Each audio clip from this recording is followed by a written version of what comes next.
Have you ever wondered about combining a career in military service along with a career in federal civilian employment?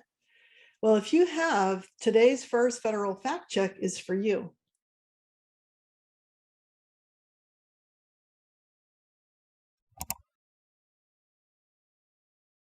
Today's question comes from Jeff.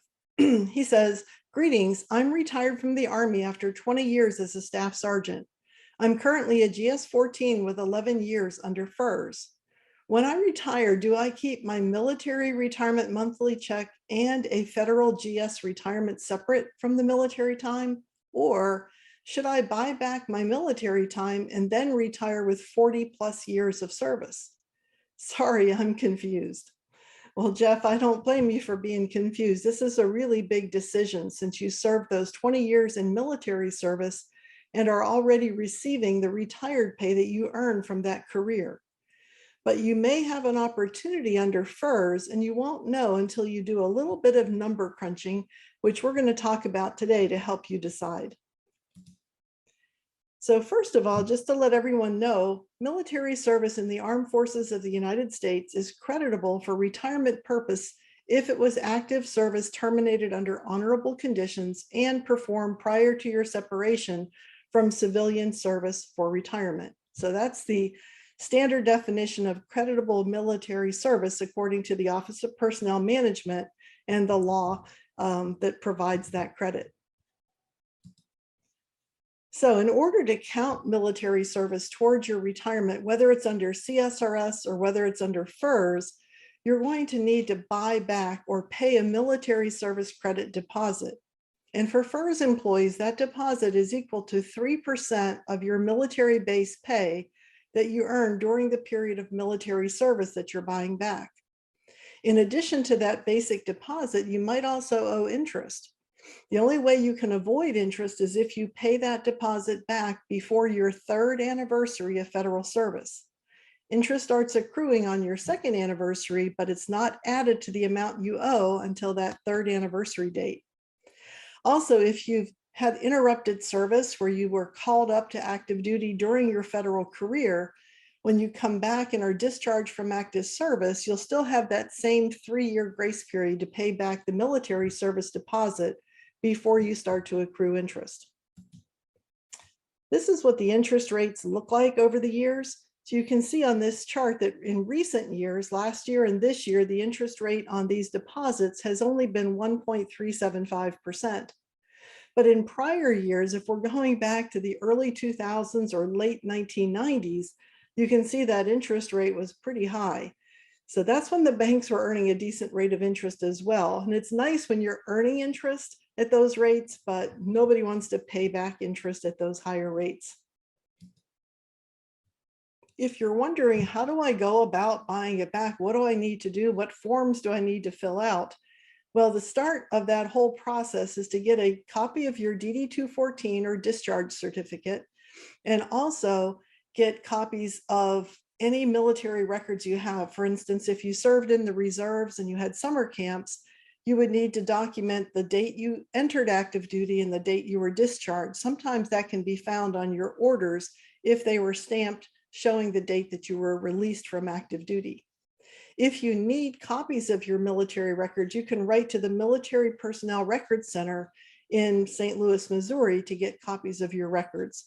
Now, keep in mind, throughout the pandemic, they were not coming into the building to work, so those requests could be somewhat delayed even at this point. Now, to continue on paying that military service deposit, I would highly recommend that you follow the step-by-step instructions at the Defense Finance and Accounting Service, as I've through the years found that they have the best instructions for paying back the military deposit. There's a link on this form, and we'll put a link on the website to take you right to that section to help you follow those steps to get that deposit paid back if that's what you decide to do. Now, military retirees like Jeff, they can't apply their years of military service towards their civilian retirement if they're continuing to receive retired pay from the military. So Jeff must waive or give up his military retired pay in order to use those 20 years under FERS. That's a big decision. So in addition to paying back the service with this 3% deposit, he also will have to waive or give up his retired pay when he retires under FERS. So how do you decide?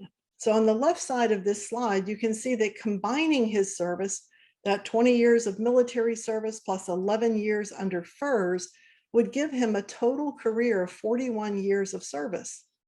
Now under FERS, the calculation is those years of service times 1% or 1.1% if he's 62 or older, and he has, of course, in this case, more than 20 years of service. Now, in his case, he said he's a GS 14. So let's say his salary or his high 3 average salary is at 140,000. So combining those two careers together would give him approximately 41% of 140,000 or 57,400 a year. And even more if he was 62 or older, that same benefit would be worth 63,140 a year. So a very significant FERS basic benefit, considering it would be based now on 41 years of total service.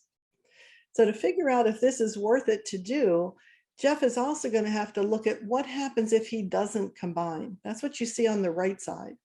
So Jeff says his military retired pay is coming in at about $30,000 a year. His FERS retirement, only based on his civilian service, would be only 11% of his high 3 average salary, or in this case, $4,400 a year. So if you add those two together, he's only going to get $34,400 as opposed to combining it together where his total compensation would be $57,400. So a significantly higher benefit in this case for combining. And by the way, that's not always the case. So you have to run these numbers for yourself before you find out if it's going to make sense for you to even consider buying back that career of military service so that you can combine this together. So you'll need 2 retirement estimates, one with your military service included with your FERS time, and the second one just based on your civilian federal service under FERS. So his combined benefit, like we said before, is significantly higher than the one kept separate. So how much does he have to pay for that military deposit? That's what he needs to find out sooner than later. He could potentially owe tens of thousands of dollars for a 20-year career in military service. So that's going to be an important factor. For instance, if he owes $30,000 in a military deposit and the difference in his retirement is about $20,000, then within a year and a half, he'll get back as much combined benefit as what he owed. And for the rest of his life, he'll continue collecting that larger benefit. In that situation, it would be worthwhile to consider it. Remember that once he combines this together under FERS retirement benefits get a diet COLA, meaning that sometimes it's 1% less than what he would have received on his military retirement. So he has to consider that over time, the difference between the combined benefit and if he had kept them separate is going to be smaller and smaller, although it still might be significant enough, such as in this case, that it's still worth considering. The other caution flag would be, what if something changes under FERS and now he's given up that military retired pay that possibly didn't undergo a change? For instance, there was a time that Congress proposed no more COLAs for FERS retirees. I don't think that will happen, but if it did, he would be kicking himself if he had waived his retired pay and put all of that service under FERS. So that is a risk, not necessarily a major risk, but something to keep in mind. And also, if he's married and he's considering survivor benefits for his spouse, compare the difference in what that benefit would look like under FERS versus military service, and also the cost of that benefit under both systems could be different. Now, in order to waive his retired pay, he needs to send a letter before he retires under FERS to DFAS, to the Defense Finance and Accounting Service, letting them know that as of the date of his FERS retirement, he no longer wants to receive his retired pay in order to credit that service under FERS. And it's very important that he tells DFAS why he's waiving the retired pay. It's to get credit under FERS. That's the important part. So he'll either take that and mail it to the DFAS office, or he can fax it to them at the number you see on the screen. Now, if a retirement under the military has been awarded on account of a service-connected disability or under a reserve retirement, those two situations, the retired pay would not have to be waived in order to receive credit for the active duty under FERS. So that's where you can kind of have your cake and eat it too. Continue the retired pay from the military, but then count that active service by paying the deposit under FERS.